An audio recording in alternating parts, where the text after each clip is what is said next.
Francisco, un papa en medio de su pueblo. No quiere aislarse.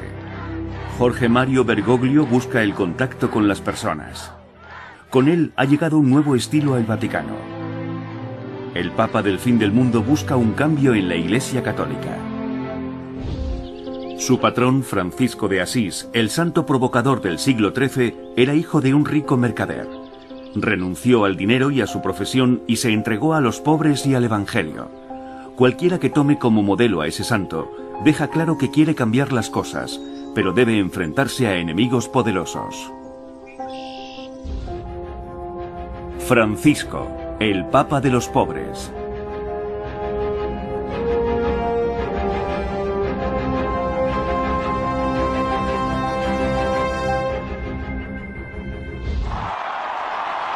...13 de marzo de 2013... El humo blanco anuncia un nuevo papa. Buenas noches. Su primera aparición, modesta y sencilla, deja claro lo importante que es para él el pueblo de la Iglesia al pedir que los fieles recen por él. Cuando eligió el nombre de Francisco, comprendí que estaba pasando algo nuevo. Las señales eran claras. El nombre fue una declaración de intenciones. El nuevo papa es un maestro de los gestos. Nada se ve forzado. Tras su elección, tomó el autobús con los cardenales y pagó personalmente la cuenta del hotel. Renunció a residir en el Palacio Apostólico y sigue viviendo en la casa de huéspedes del Vaticano.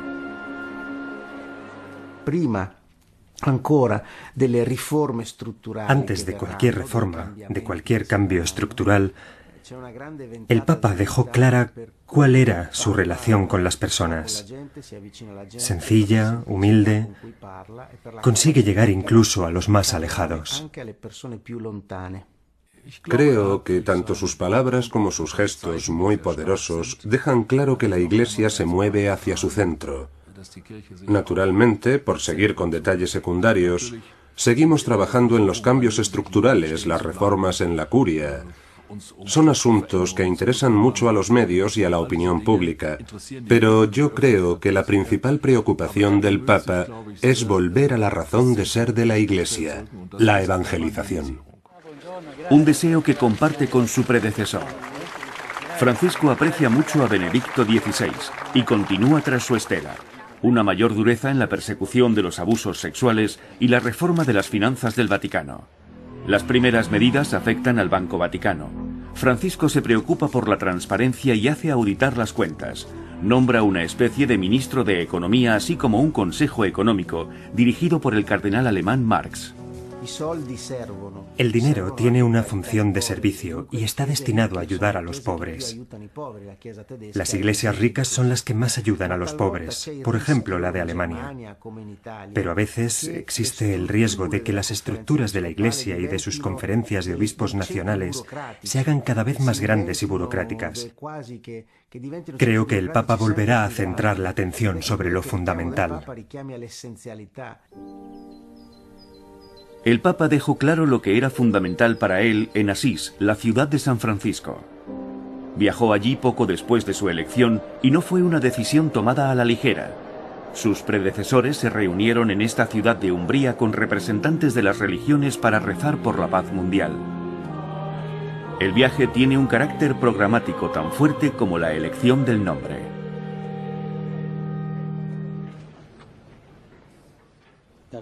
Desde esta ciudad de la paz, repito con la fuerza y la mansedumbre del amor, respetemos la creación. No seamos instrumentos de destrucción.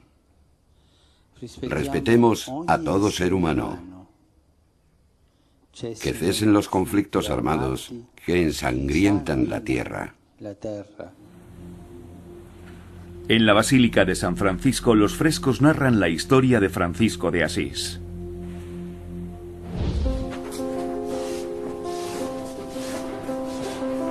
Asís a principios del siglo XIII.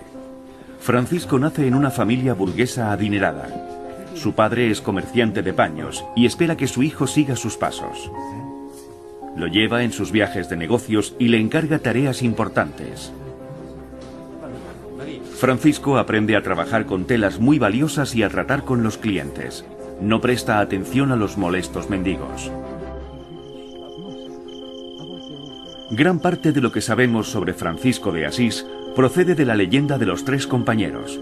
Tres amigos del santo escriben sus recuerdos después de su muerte. Narran lo popular que lo había hecho el dinero durante su juventud.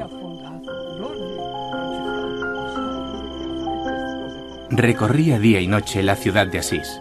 Era tan pródigo en gastar que cuanto podía tener y ganar lo empleaba en comilonas y otras cosas.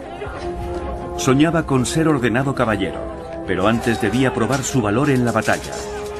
En 1202 tuvo una oportunidad cuando Asís y Perusa se declararon la guerra. Los hombres de Asís perdieron la batalla y Francisco acabó en prisión. En la cárcel empezó a dudar del estilo de vida que había llevado.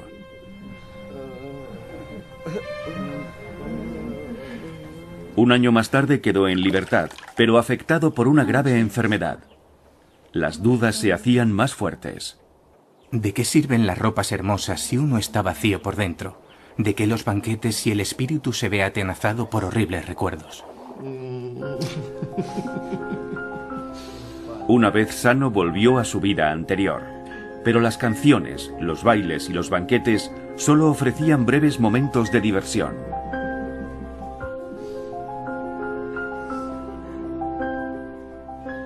Francisco buscaba la soledad y se retiraba al bosque.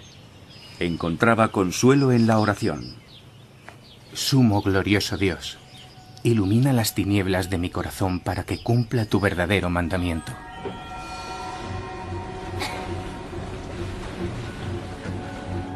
Su crisis vital lo alejó de sus familiares y amigos. Solía caminar por las calles pobres de la ciudad, donde se encontraba con el sufrimiento de los enfermos, los mendigos y los excluidos.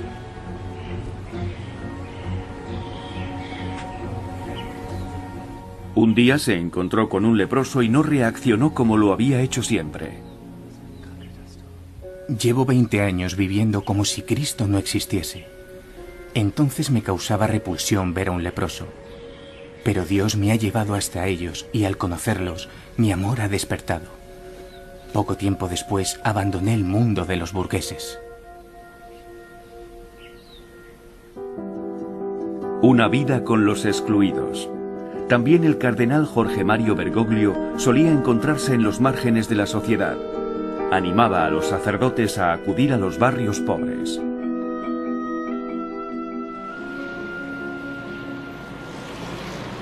$13 millones de personas viven en la región metropolitana de la capital argentina. Muchos de ellos son católicos. El centro espiritual es la Catedral de la Plaza de Mayo, donde trabajaba el cardenal Bergoglio. América Latina es el continente con más católicos del mundo. Pero la influencia de la Iglesia también está remitiendo. Bergoglio estaba convencido. La Iglesia no puede encerrarse en sus catedrales y cuidar solo de los acomodados y los creyentes. Solía tomar el autobús o el metro para viajar a los barrios pobres. Allí se desplazaba a pie a pesar del peligro. Entre la estación de tren y la autopista, uno de esos barrios pobres crece sin cesar. Más de 10.000 personas viven a la sombra de los hoteles y los bancos. En ningún lugar es tan intenso el contraste entre ricos y pobres. Una mafia de narcotraficantes armados se ha hecho fuerte en muchos de esos barrios para temor de sus habitantes, abandonados por la policía.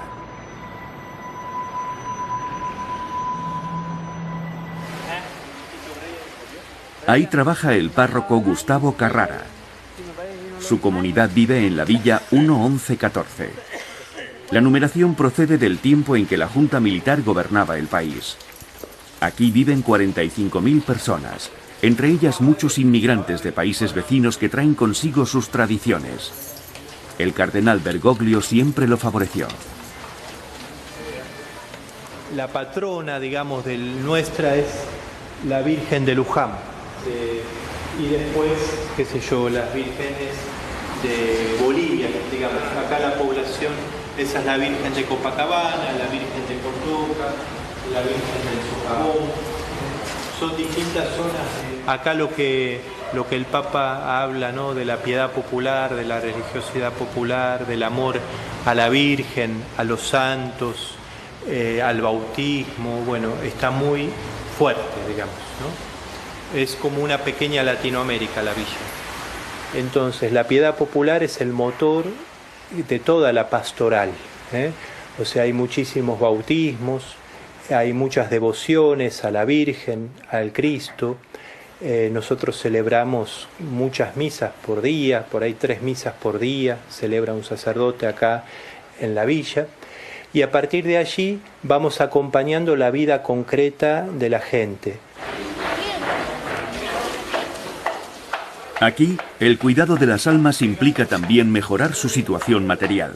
La comunidad está construyendo una escuela, pues más del 40% de sus habitantes tiene menos de 17 años. La educación y las actividades de tiempo libre son la mejor prevención contra el creciente problema de la droga.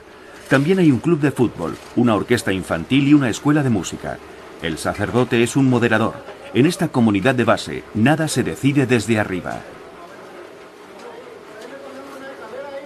Yo creo que se refiere a una iglesia que le va dando cada vez más protagonismo a los pobres. Ellos son los preferidos de Jesús en el Evangelio.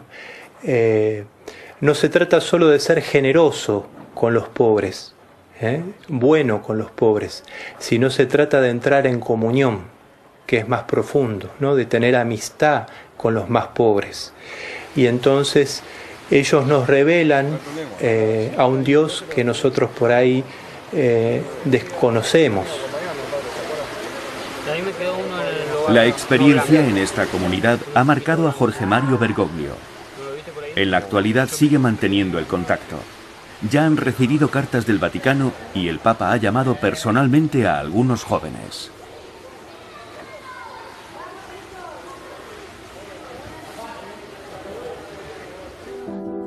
Desde 1997 el padre José María trabaja en los barrios pobres. Bergoglio solía visitarlo. El pobre se lo ve como alguien a quien debo ayudar, pero también de quien debo aprender. Entonces, Bergoglio en todas sus homilías y en su pastoral era: ayudemos, vamos a comprometernos con el pobre, pero ojo, además de ayudarlo, él nos tiene que enseñar mucho. Con un oído en el Evangelio y otro con los hombres. Así describe el padre José María el comportamiento de Jorge Mario Bergoglio. Demostraba el significado de ser sacerdote y obispo con acciones como el lavado de los pies el Jueves Santo. La Iglesia debe ponerse al servicio del pueblo. Esa rápida visita que el Papa hizo a Lampedusa, ¿no?, es como... me lo imaginaba visitando una villa acá en Buenos Aires, ¿no? Visitaba la villa y de esa manera decía a los paraguayos, a los bolivianos, a los peruanos: son bien recibidos, esta es la casa de todos y tenemos que compartir como hermanos. Miles de refugiados se ahogaron frente a la costa de Lampedusa cuando huían a Europa desde África. Con su visita en julio de 2013, el Papa recordó este escándalo, honró a los muertos y llamó la atención del norte rico sobre la política de refugiados de la Unión Europea y sobre las personas excluidas. No tiene miedo de hacer declaraciones con implicaciones políticas. Nuestra sociedad ha olvidado el llanto y la compasión. La globalización de la indiferencia nos ha arrebatado la capacidad de llorar. ¿Fue política la visita a Lampedusa? No, llegó como papa, como pastor, pero hizo un gesto que también tiene carácter político. Él fue obispo en América Latina y por eso rechaza la idea de una iglesia que influya en la política, que se inmiscuya. Esa es la misión de los laicos, con su sabiduría y sus conocimientos. En el siglo XIII, Francisco de Asís fue lo más opuesto a un revolucionario político.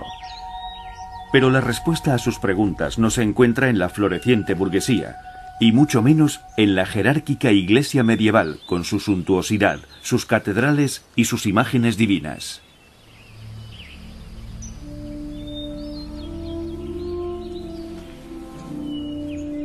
En una excursión cerca de Asís, Francisco se encontró con la iglesia en ruinas de San Damián. Una vieja imagen de la cruz llamó su atención. Lo que descubrió era totalmente diferente al Dios que había conocido hasta entonces. No era el todopoderoso Señor del universo, sino el pobre Cristo desnudo en la cruz.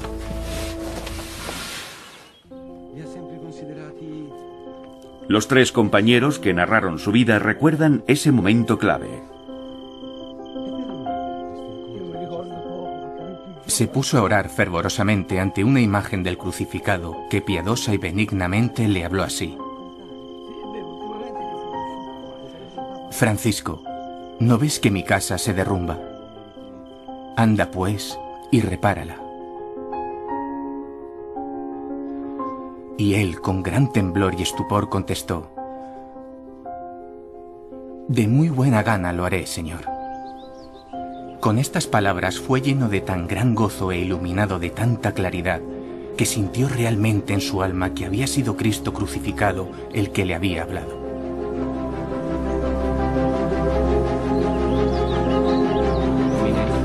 Francisco decidió dar un paso radical. Renunció a su herencia y donó sus posesiones. Los burgueses de la ciudad lo persiguieron y él se acogió a la protección del obispo. Devolvió a su padre el dinero que había tomado y repartido entre los pobres. Incluso se quitó sus ricas vestiduras. La indignación de la multitud y de su padre no lo disuadió. Quería vivir pobre como Cristo. De ahora en adelante diré: Padre nuestro que estás en los cielos. Ya no llamaré padre a Pietro di Bernardone.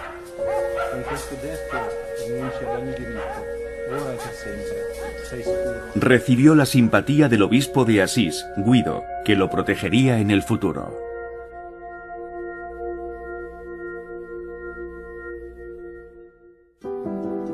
Nadie apuntaba a la vocación sacerdotal de Bergoglio cuando nació en 1936. Tras la escuela se formó como técnico químico. Buenos Aires es una ciudad llena de belleza y caos, según la guía de viajes. Cada barrio tiene su propio carácter. Los inmigrantes de Europa llegaron con sus propias tradiciones. También Bergoglio nació en una familia de inmigrantes. La diversidad cultural de la gran ciudad lo marcó. Le interesa la literatura y le gusta el tango, que tiene sus orígenes aquí, en Buenos Aires.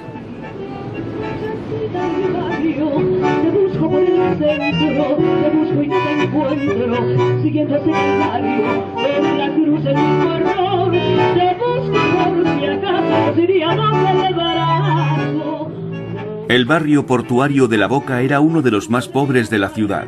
Hoy las casas de colores, las tabernas de tango y los cafés atraen a visitantes y turistas de todo el mundo.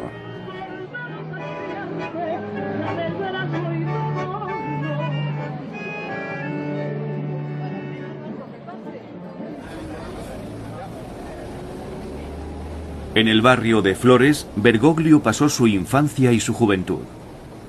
Cerca de la casa de sus padres se encuentra la iglesia de San José.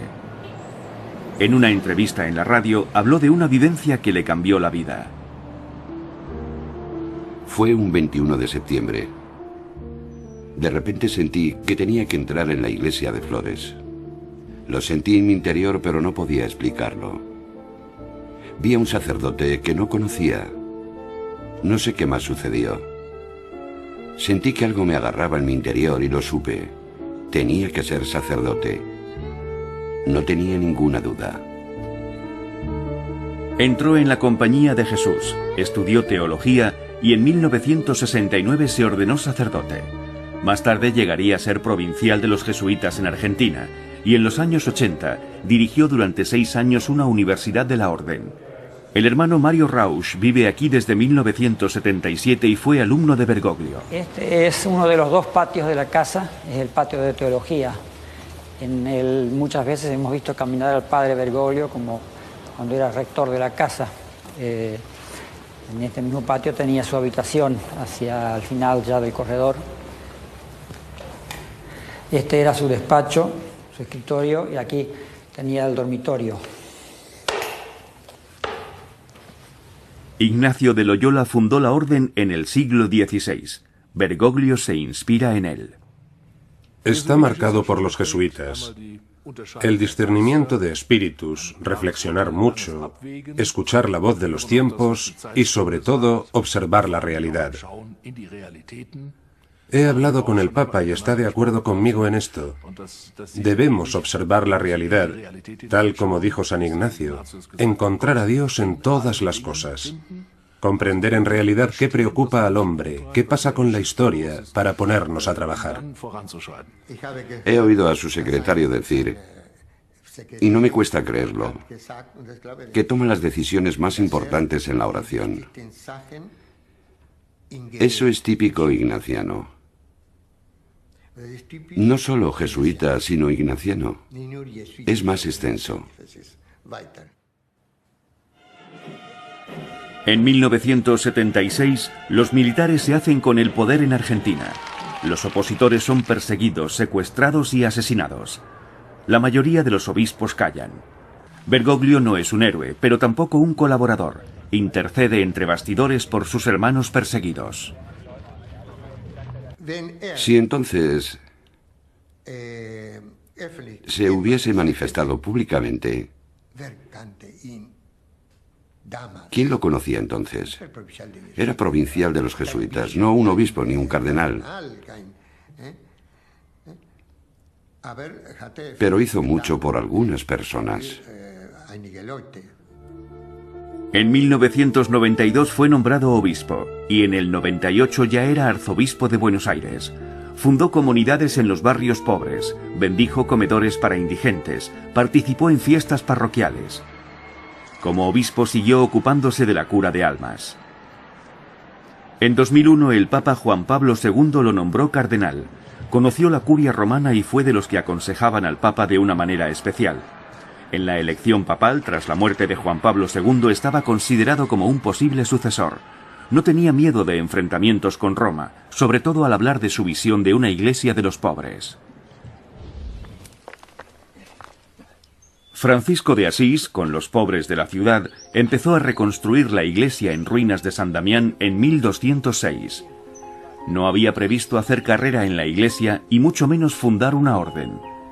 En los barrios ricos, llama a la puerta de los burgueses y nobles pidiendo material de construcción. Pero Francisco ha sido desterrado. Ni siquiera los que antes recorrían las calles bebiendo y cantando con él lo escuchan ahora. ¿Es esto lo que Dios quiere de él?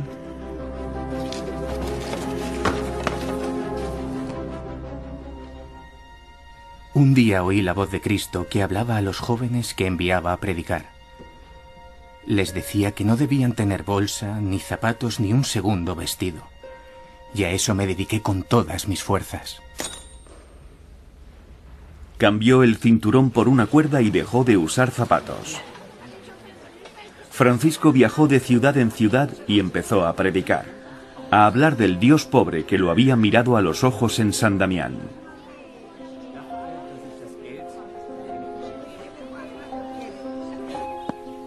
Después regresó a Asís, donde se unieron a él sus primeros compañeros, antiguos amigos de la burguesía y la nobleza. Pero nada hace prever que de esos orígenes vaya a nacer una orden significativa. Francisco luchará mucho tiempo contra Roma para convertir su comunidad en orden, para darle una relevancia. Recorre Umbría junto a sus compañeros. Está emprendiendo un viaje muy peligroso. Hay muchos otros predicadores errantes que critican duramente la riqueza de la Iglesia y el estilo de vida de los obispos, y la Inquisición los persigue sin compasión. ¿Son unos blasfemos estos hermanos de hábitos sencillos? Francisco y sus compañeros son insultados y perseguidos. Entonces toman una decisión, pedirán protección al Papa. No es fácil conseguir una audiencia con el Papa Inocencio III. un influyente cardenal y el obispo de Asís interceden por los hermanos. Tras varios intentos, por fin lo consiguen. El Papa escucha los ruegos de los predicadores errantes. Francisco logra convencer a Inocencio III. El Papa le ofrece una garantía oral y permite a los hermanos predicar sobre asuntos de la vida, pero también les impone condiciones. La joven comunidad debe jurarle obediencia y someterse a los obispos. Una leyenda posterior narra un sueño del Papa.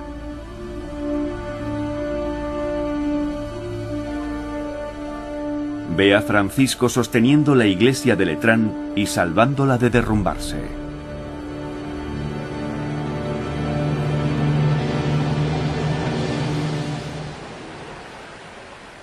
La iglesia del siglo XXI no está en peligro de derrumbamiento. Sin embargo, la iglesia jerárquica centrada en Roma sufre una de las mayores crisis de los últimos tiempos. El escándalo del abuso de niños y jóvenes deja ver sus debilidades. Se ocultan y se silencian muchas cosas.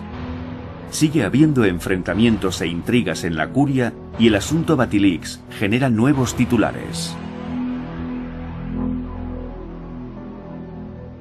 Una de las primeras medidas del nuevo Papa es nombrar a 8 cardenales de todo el mundo para llevar a cabo la reforma de la curia. Entre ellos, el cardenal de Múnich, Reinhard Marx. El Papa lo deja claro. Pronto los obispos tendrán más que decir, pero se toma las reformas con calma. ¿Quiere quitar poder a la curia paso a paso? Él sabe cuál es el problema, pero también sabe que necesitamos un centro fuerte en Roma. Yo lo he dicho siempre, sería totalmente contraproducente, por decirlo así, debilitar a Roma o al Papa. Eso no tendría sentido en un mundo globalizado. Pero una descentralización razonable es lo que quiere lograr paso a paso. Quiere alentarnos, y eso ya se aprecia en sus conversaciones con los obispos. Están más dispuestos a cumplir su misión. En febrero de 2014 nombró 19 cardenales, entre los que se encuentran muchos de América Latina, África y Asia. Cambia la relación de poder en la Iglesia, pero quienes esperen una revolución desde arriba quedarán decepcionados.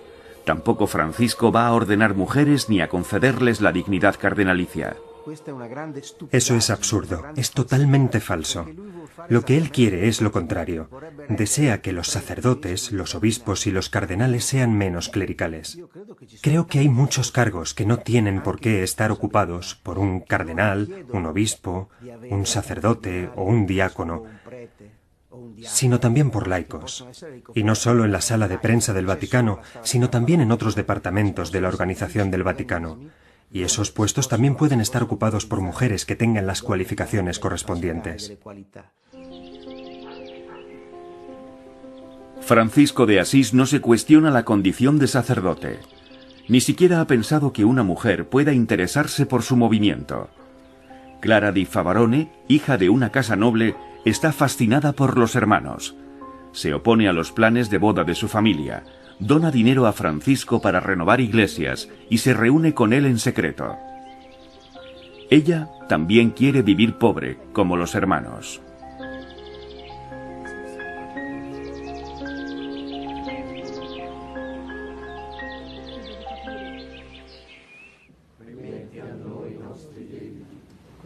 El domingo de Ramos de 1211 huye de la casa de sus padres. Junto a las murallas de la ciudad la esperan unos compañeros de Francisco que la llevan a la iglesia de la Porciúncula en la llanura de Asís, donde tienen su centro espiritual. Francisco corta el pelo de Clara y le impone un hábito sencillo. La espera una vida de mendicidad y pobreza.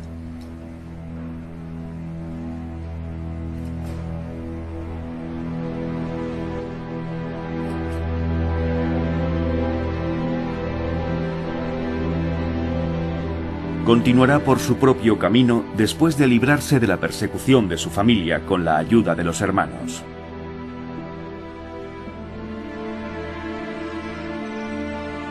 Francisco y Clara tienen el mismo objetivo. Se sienten responsables el uno del otro y se aconsejan mutuamente. Tampoco Clara quiere vivir tras los muros de un convento, sino implicarse con los excluidos. Pronto se unieron a ella otras mujeres, entre ellas su hermana Catalina. En Asís se ocupaban de los pobres, los ancianos y los enfermos. Junto a los hermanos surge una comunidad independiente de mujeres.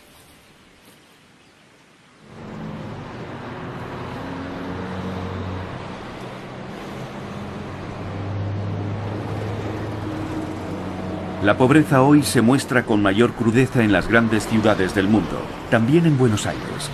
Quien no tiene perspectivas cae víctima de las drogas. En el barrio 1-11-14, los sacerdotes tienen un centro de prevención y rehabilitación. Los que quieren estar limpios encuentran ayuda. Hay cursos para aprender una profesión.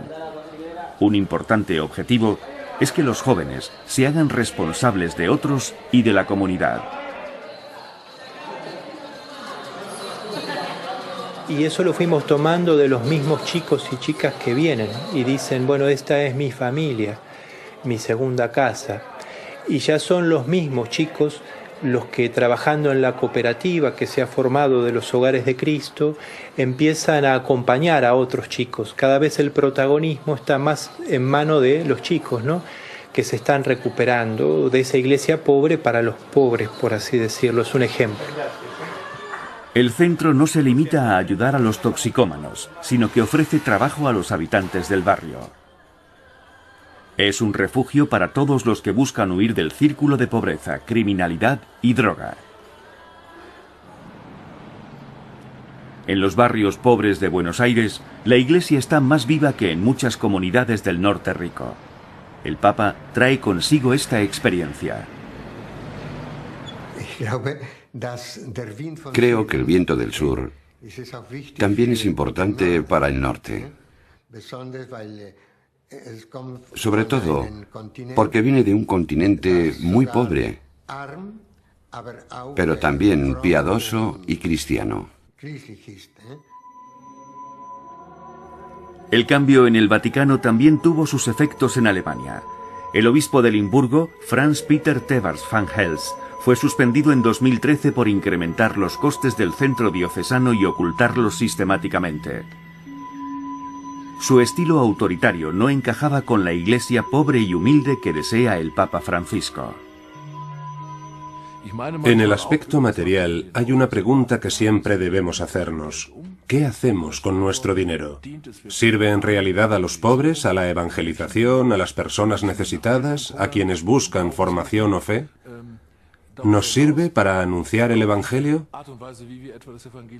Por eso también creo que la pobreza es necesaria para alejarnos de un lenguaje duro y excluyente a un lenguaje de humildad, de hospitalidad, de esperanza, de amor al prójimo.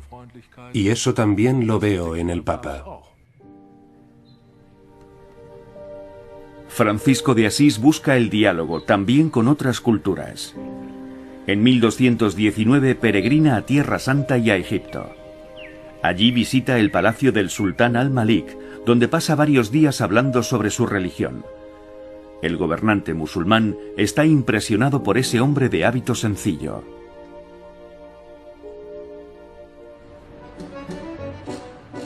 Buenos Aires es un crisol de culturas. En el distrito 11 viven muchos judíos. Como cardenal, Jorge Mario Bergoglio buscaba el diálogo con judíos y musulmanes y mantiene una gran amistad con el rabino de la comunidad judía. No obstante, el Papa Francisco, que cree profundamente en el diálogo, ve en el mismo la llave necesaria para alcanzar la paz. Uno de los principales deseos de este Papa es dar una voz clara y firme a la paz en el mundo, en Siria y Oriente Próximo, en África, en Ucrania. En septiembre de 2013 rezó por la paz en Siria durante 4 horas en la plaza de San Pedro. El llamado de paz a Siria me hizo recordar las veces que hablábamos de el compromiso que deben tener los líderes en los momentos difíciles, el no callar, el acercarse a la gente, especialmente a los humildes, a los sufrientes, es también una forma de diálogo. Se dialogan con palabras y con gestos. En enero de 2014, Skorka visitó al Papa. Los dos hablaron sobre el inminente viaje del Papa a Israel. Y sueño con esos momentos. Paz. Por supuesto que no va a resolver todos los problemas, pero lo que quiero es un sello, un algo, una luz encendida que pueda permitir a palestinos e israelíes sentarse iluminados con esa luz y tratar de obtener avances en la senda de la paz. Y que eso pueda ser un signo para todo el Medio Oriente y para todo el mundo. Desde su viaje a Egipto, Francisco está muy enfermo, cada vez más ciego. La paz es uno de sus mayores deseos, y ahí entra también el respeto a la naturaleza. Loado seas, mi Señor, por todas tus criaturas. Loado seas, mi Señor, por nuestra hermana Madre Tierra, la cual nos sustenta y gobierna y produce diversos frutos. La comunidad crece. En su encuentro anual en Pentecostés llegan más de 1000 hermanos de toda Italia. La nueva orden necesita una estructura. Poco a poco, Francisco se va sintiendo preparado para escribir una regla. Que los hermanos no se apropien nada para sí, ni casa, ni lugar, ni cosa alguna. Y cual peregrinos y forasteros en este siglo, que sirven al Señor en pobreza y humildad, vayan por limosna confiadamente. Pobreza y humildad, ¿servirán para renovar la Iglesia? El Papa Francisco se ha impuesto una difícil misión y tiene rivales poderosos. Hay personas que critican su estilo. Hay personas que se oponen al vocabulario que utiliza. Incluso hay resistencias dentro de la curia. Pero a diferencia de las críticas al Papa en los años anteriores, esta vez proceden de un pequeño círculo de intelectuales. El pueblo en las parroquias está satisfecho con lo que dice y hace el Papa. Sienten el aire fresco y lo valoran muy positivamente. También creo que hay que acostumbrarse. Pero lo que me sorprende del Papa es que quiere que todos participen. No se desvía de su camino. Pero tampoco utiliza la fuerza bruta. No es su estilo. Quiere convencer con el ejemplo y el testimonio, y creo que no busca una ruptura, sino un desarrollo. Buenos Aires bajo el brillo de los neones. De su ciudad, el Papa no solo trae la experiencia de la pobreza, también conoció muchas facetas de una sociedad moderna, en la que la Iglesia y sus preceptos morales pierden peso.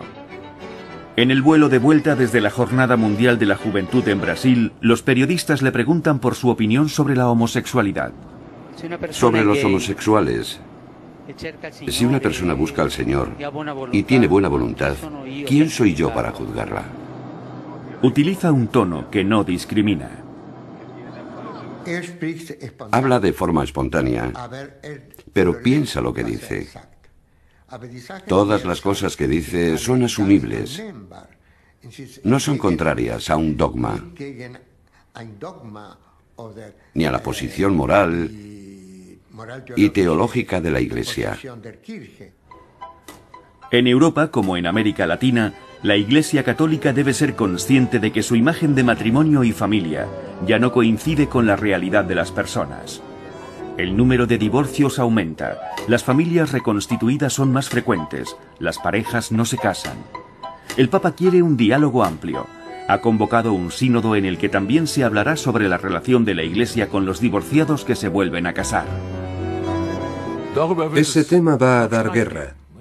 No es una cuestión universal, porque las culturas son muy diferentes, pero sí es universal para la Iglesia que convoca este sínodo. Y el Papa quiere que el proceso sea de diálogo. No quiere dar órdenes desde arriba. quiere escuchar. Por eso, también me parece muy importante que los obispos hablen abiertamente entre ellos. Pero ¿cuánta apertura permitirá, por ejemplo, el principal guardián de la fe, el cardenal Gerhard Ludwig Müller? ¿Hasta dónde llegarán las reformas? El Papa transmite a los cardenales que no quiere una corte. No puede haber intrigas, murmuraciones ni enchufes en la Iglesia. Los obispos deben dar ejemplo, ser constructores de puentes como él. Francisco construyó el puente para los pobres. En 1226 muere en la capilla de la Porciúncula. Su cadáver es trasladado rápidamente a la ciudad. Como se prevé que numerosos peregrinos van a visitar su tumba, la ciudad quiere obtener beneficios. El camino pasa junto a San Damián, donde Clara ha encontrado un hogar para su comunidad y donde se despide del difunto Francisco. 2 años después de su muerte, Francisco de Asís fue declarado santo, uno de los más importantes de la Iglesia Católica. Sus compañeros observaron que pronto llegaron los honores. El mismo Papa, que en vida había amado tan cordialmente al santo, no solamente lo honró con la canonización, sino que también hizo construir una iglesia en su honor y colocó personalmente la primera piedra. El Papa Francisco no quiere ser el superhombre que muchos esperan de él. No desea un culto a la personalidad. Dirige la atención de la Iglesia hacia los pobres, cambia el estilo y las estructuras, pero no los dogmas, y da más valor al diálogo que sus predecesores. Sigue siendo el mismo de siempre. Es igual que antes de ser papa. No quiere vivir entre lujos y no quiere ser un obispo rodeado de guardaespaldas que le impidan tocar la mano de las personas que se acercan a él. Eso es lo que quiere cambiar. Es papa porque es obispo de Roma y no al revés.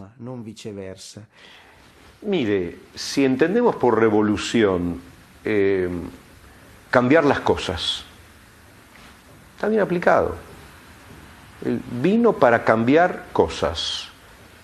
No más una iglesia autorreferencial, humildad, sencillez, salir a buscar a la gente, no esperar que la gente venga a la iglesia está donde está la gente. Eran cosas muy evidentes, pero sin embargo no se hacían, y él está mostrando la senda de cómo hacerlo. Tal vez sea esa actitud la que traiga el mayor cambio. Desea una iglesia de servicio donde el pueblo tenga un papel central. También es un hombre que deja claro que si no hay alegría, si no estamos felices por haber encontrado el Evangelio, nadie seguirá nuestra iglesia.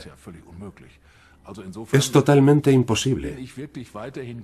Siento mucha curiosidad y estoy relativamente seguro de que paso a paso van a cambiar muchas cosas. El Papa de los pobres, el primero de América Latina, escribe un nuevo capítulo de la historia de la Iglesia. Su cargo no lo ha cambiado, pero Francisco ha empezado a cambiar el cargo y toda la Iglesia.